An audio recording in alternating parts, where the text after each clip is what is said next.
Bonjour à tous. Alors, pour ceux qui me suivaient sur WordPress et, euh, et sur Instagram, c'est aujourd'hui la continuation logique, puisque je passe sur YouTube pour plusieurs raisons. Euh, pour plusieurs raisons. La première, c'est la nécessité pour moi et le besoin de trouver éventuellement un nouveau public, une nouvelle audience. La deuxième, c'est le besoin de développer d'autres projets euh, qui viendront en leur temps. Voilà. Et du coup, c'est le besoin de me présenter à d'autres personnes. On espère, hein, on espère. De toute façon, le début risque d'être un peu hasardeux, d'être un peu chaotique. C'est aussi éventuellement le besoin voilà, d'expérimenter d'autres choses, de trouver de nouveaux textes, de l'inspiration ailleurs, dans voilà, d'autres genres de poésie, d'autres civilisations, ce genre de choses. Voilà. Donc là, la chaîne YouTube que je lance est un peu en expérimentation dans son esthétique, dans sa présentation, oui, dans sa présentation graphique, etc. Donc à ce titre, n'hésitez évidemment pas à me faire des retours positifs, ça me fait plaisir, hein, évidemment, des retours constructifs aussi, voilà, sur des points à améliorer que je noterai et que éventuellement voilà, je pourrais améliorer dans la mesure du possible. Donc ça, c'était une première chose. La deuxième chose, du coup, pour ceux qui ne me connaîtraient pas, pour ceux qui n'auraient pas cette chance, si j'ose dire, je vais me présenter. Donc je m'appelle Hubert Dubois. J'écris de la poésie depuis, ça va faire 15 ans, à peu près. À l'origine, j'ai pas une formation spécialement littéraire, quoique, parce que j'ai fait de l'histoire quand même. Donc ce qui m'a quand même nourri pas mal. Je viens quand même d'une famille littéraire. Voilà. Je suis pas chez moi, hein, mais donc voilà, vous pouvez voir. Ça c'est une seule pièce. Une seule pièce, voilà. Il y en a partout, il y en a partout. Et le but de la chaîne, donc, plutôt son contenu, il va y avoir des lectures. Alors évidemment, donc de mes propres poèmes. Pour ce qui est du registre, j'officie principalement et depuis quelques années, on va dire, dans le registre érotique. Voilà. Mais pas seulement, puisque voilà, je parle d'épisodes, on va dire historiques. Récemment, j'ai fait un épisode, enfin j'ai fait un poème sur un épisode historique qui s'appelle La Noche Triste. Voilà. Je peux parler de la mythologie grecque. Je parle énormément de l'Orient, hein, du bouddhisme, ce genre de choses. Voilà, ça va être très vaste.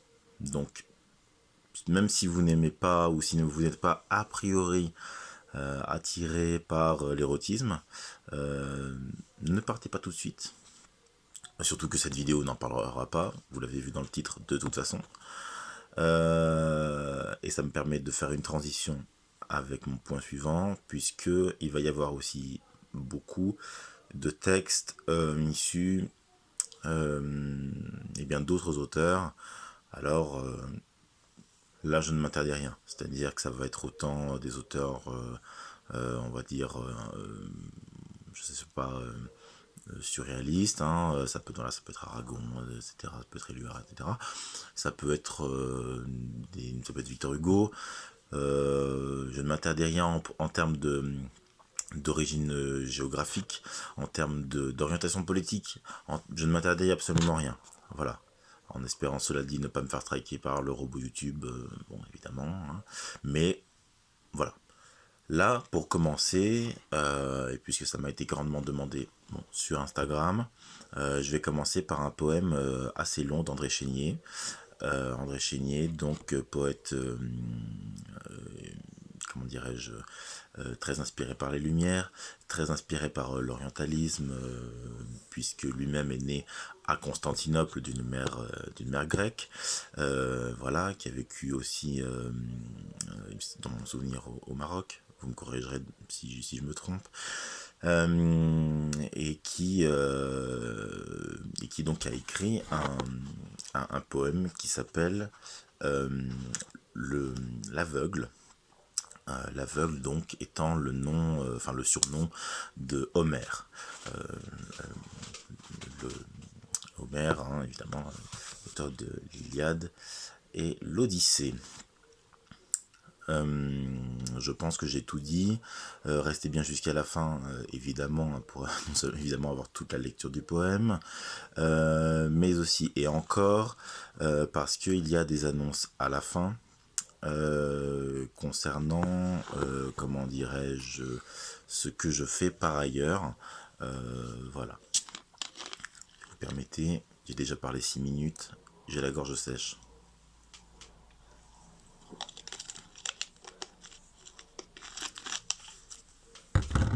Donc, l'aveugle de André Chénier. Dieu dont l'arc est d'argent, Dieu de Claros, écoute. Ose mater Apollon, je périrai sans doute si tu ne sers de guide à cet aveugle errant. C'est ainsi qu'achevait l'aveugle en soupirant, et près des bois marchait faible, et sur une pierre s'asseyait. 3 pasteurs, enfants de cette terre, les suivaient, accourus au bois turbulent, des molosses gardiens de leur troupeau bêlant. Ils avaient, retenant leur fureur indiscrète, protégé du vieillard la faiblesse inquiète. Ils l'écoutaient de loin et, s'approchant de lui, « Quel est ce vieillard blanc, aveugle et sans appui? Serait-ce un habitant de l'Empire céleste? Ses traits sont grands et fiers, de sa ceinture agreste pend une lyre informe, et les sons de sa voix émeuvent l'air, et l'onde, et le ciel, et les bois. Mais il entend leurs pas, prête l'oreille, espère, se trouble et tend déjà les mains à la prière. Ne crains point, disent-ils, malheureux étranger, si plutôt sous un corps terrestre et passager, tu n'es point quelque dieu protecteur de la Grèce, tant une grâce auguste ennoblit ta vieillesse.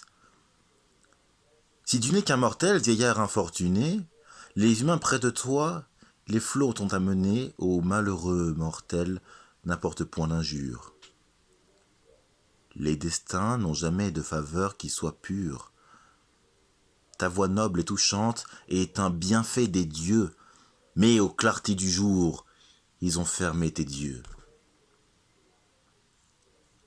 Enfant, car votre voix est enfantine et tendre, vos discours sont prudents, plus qu'on eût dû l'attendre. Mais, toujours soupçonneux, l'indigent étranger croit qu'on rit de ses mots et qu'on veut l'outrager. Ne me comparez point à la troupe immortelle. Ces rides, ces cheveux, cette nuit éternelle, voyez, est-ce le front d'un habitant des cieux? Je ne suis qu'un mortel, un des plus malheureux. Si vous en savez un pauvre errant misérable, c'est à celui-là seul que je suis comparable. Et pourtant, je n'ai point, comme fit Henri, des chansons à Phébus voulu ravir le prix. Ni, livré comme me dit Palanois Euménide, je n'ai puni sur moi l'inceste parricide. Mais les dieux, tout-puissants, gardaient à mon déclin les ténèbres, l'exil, l'indigence et la faim. Prends et puisse bientôt changer ta destinée, disent-ils. Et, tirant ce que pour leur journée tient la peau d'une chèvre au crin noir et luisant, ils versent à l'envi sur ses genoux pesants le pain de pur froment, les olives luiseuses, le fromage et l'amande, et les figues mielleuses. Et du pain à son chien entre ses pieds gisant, tout hors d'haleine encore, humide et languissant, qui malgré les rameurs se lançant à la nage, l'avait loin du vaisseau rejoint sur le rivage. Le sort, dit le vieillard, n'est pas toujours de fer. Je vous salue, enfants venus de Jupiter. Heureux sont les parents qui tels vous firent naître. Mais venez, que mes mains cherchent à vous connaître. Je crois avoir des yeux. Vous êtes beaux tous 3. Vos visages sont doux, car douce est votre voix. Qu'aimable est la vertu que la grâce environne. Croissez, comme j'ai vu ce palmier de Latone. Alors qu'ayant des yeux, je traversai les flots, car jadis, abordant à la Sainte Délos, je vis près d'Apollon à son autel de pierre un palmier don du ciel, merveille de la terre. Vous croîtrez, comme lui, grand, fécond, révéré, puisque les malheureux sont par vous honorés. Le plus âgé de vous aura vu 13 années, à peine. Mes enfants, vos mères étaient nées, que j'étais presque vieux. Assis-toi près de moi, toi le plus grand de tous. Je me confie à toi. Prends soin du vieil aveugle. Ô sage magnanime, comment et d'où viens-tu, car l'onde maritime mugit de toutes parts sur nos bords orageux. Des marchands de Cimée m'avaient pris avec eux. J'allais voir, m'éloignant des rives de Carie, si la Grèce, pour moi, n'aurait point de patrie, et des dieux moins jaloux et de moins tristes jours, car jusqu'à la mort nous espérons toujours. Mais pauvres et n'ayant rien pour payer mon passage, ils m'ont, je ne sais où, jeté sur le rivage. Harmonieux vieillard, n'as donc point chanté? Quelques sons de ta voix auraient tout acheté. Enfant, du rossignol la voix pure et légère n'a jamais apaisé le vautour sanguinaire, et les riches, grossiers, avares, insolents, n'ont pas une âme ouverte à sentir les talents. Guidé par ce bâton sur l'arène sanglante, seul, en silence, au bord de l'onde mugissante, j'allais et j'écoutais le bêlement lointain de troupeaux agitant leurs sonnettes d'airain. Puis, j'ai pris cette lyre, et les cordes mobiles ont encore résonné sous mes vieux doigts débiles. Je voulais des grands dieux implorer la bonté, et surtout Jupiter, dieu d'hospitalité, lorsque d'énormes chiens à la voix formidable sont venus m'assaillir, et j'étais misérable.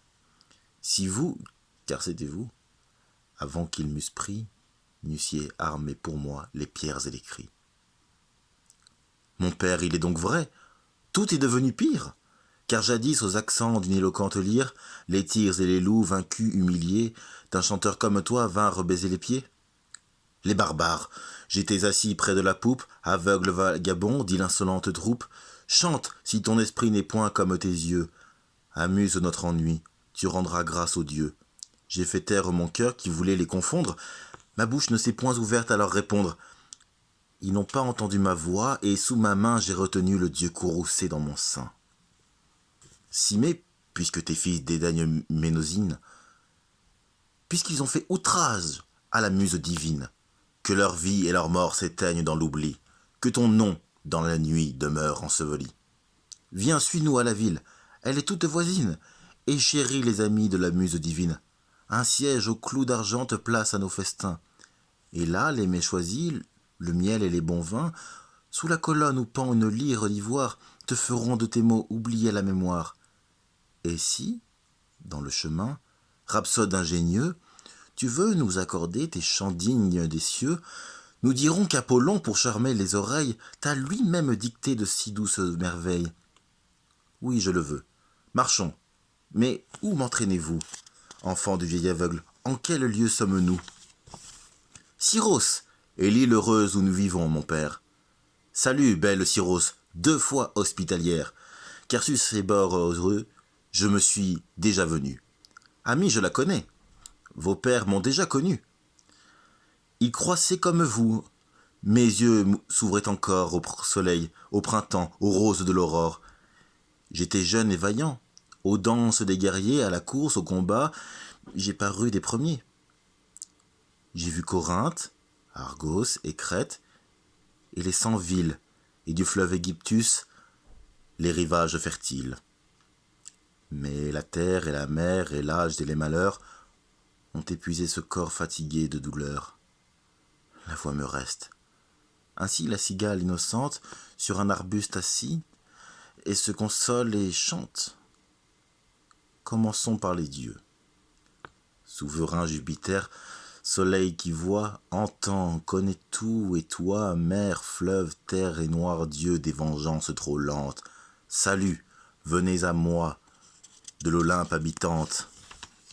Muse, vous savez tout, vous, déesse, et nous, mortels, ne savons rien qui ne vienne de vous. Il poursuit.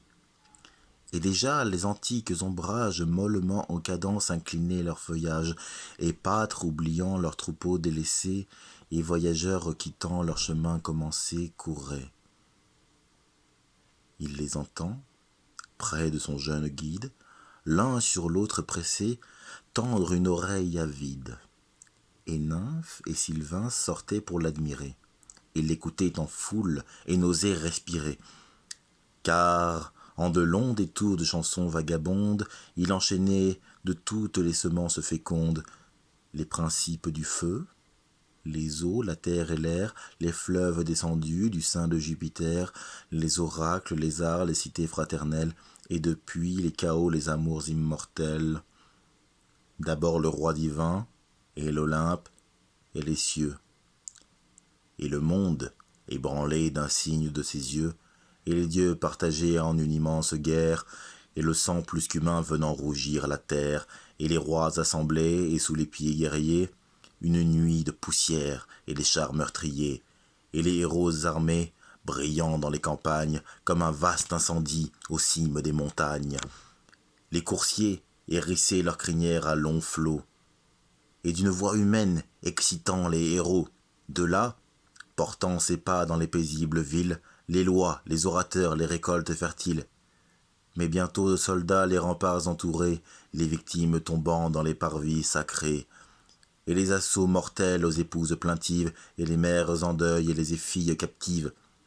Puis aussi, les moissons joyeuses, les troupeaux bêlants ou mugissants, les rustiques pipeaux, les chansons, les festins, les vendanges bruyantes, et la flûte, et la lyre, et les notes dansantes. Puis, déchaînant les vents à soulever les mers, il perdait les nochers sur les gouffres amers. De là, dans le sein frais d'une roche azurée, en foule il appelait les filles de Nérée, qui bientôt, à des cris s'élevant sur les eaux, au rivage troyen, parcouraient des vaisseaux. Puis il ouvrait du Styx la rive criminelle, et puis les demi-dieux et le chant d'asphodèle, et la foule des morts, vieillards seuls et souffrants, jeunes gens emportés aux yeux de leurs parents, enfants dont au berceau la vie est terminée, vierges dont le trépas suspendit l'hyménée. Mais ô bois, ô ruisseau, ô mont, ô durs cailloux, quels doux frémissements vous agitèrent tous, quand bientôt à Lemnos, sous l'enclume divine, il forgeait cette trame irrésistible et fine, autant que d'Arachné les pièges inconnus, et dans ce fer immobile emprisonnait Vénus. Et quand il revêtait, d'une pierre soudaine, la fière Niobé, cette mère thébaine. Et quand il répétait, en accent de douleur, de la Trisaïdon, l'imprudence et les douleurs, qui d'un fils méconnu marâtre involontaire, vola doux rossignol sous le bois solitaire. Ensuite, avec le vin, il versait au héros le puissant Népenthes, oubli de tous les maux. Il cueillait le molly, fleur qui rend l'homme sage, du paisible lotos, il mêlait le breuvage. Les mortels oubliaient, à ce philtre charmé, et la douce patrie, et les parents aimés.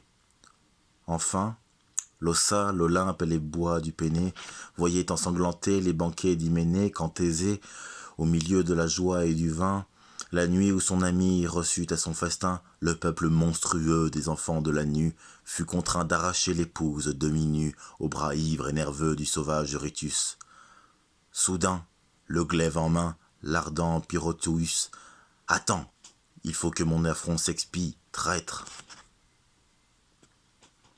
Mais avant lui, sur le centaure impie, Dryas a fait tomber, avec tous ses rameaux, un long arbre de fer hérissé de flambeaux.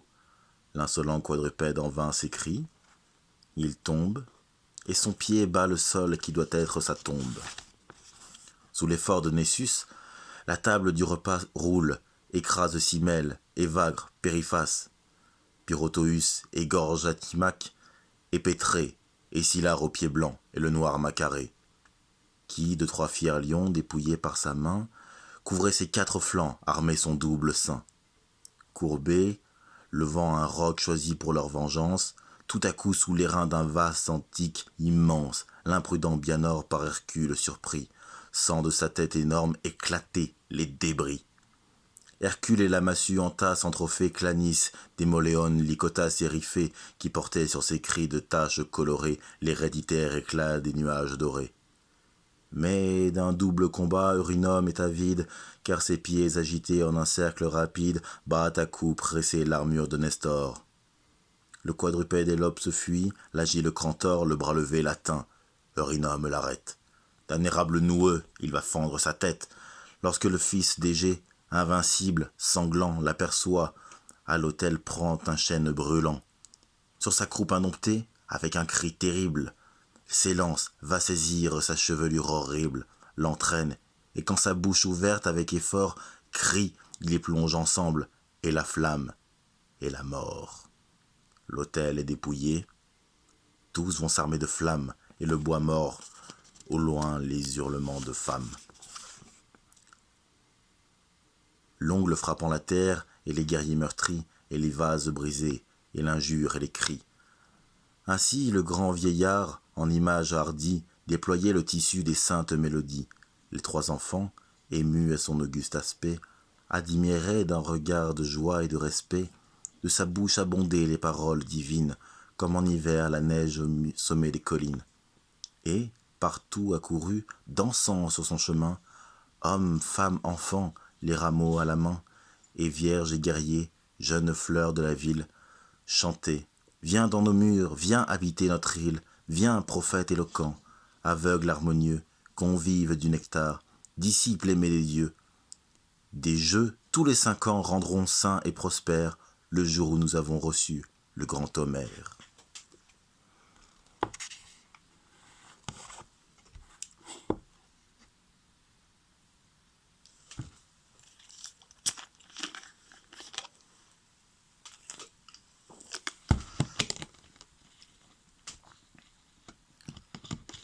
Bon, c'était pas une partie de plaisir, je vous le cache pas. J'ai buté à plusieurs reprises, notamment sur des noms propres. Donc ça, c'était le gros de la vidéo. Comme je vous l'ai dit, j'écris, hein, n'est-ce pas? Et pour ceux qui veulent du coup me soutenir, mon recueil Amère en mer est en vente sur Amazon. Je vais essayer de mettre le lien dans la description. Je suis pas sûr d'y arriver pour une première fois. Mais voilà. Je vous remercie d'avoir regardé. Et puis, je vous dis à très vite. Et surtout, n'oubliez pas de lire de la poésie. À bientôt.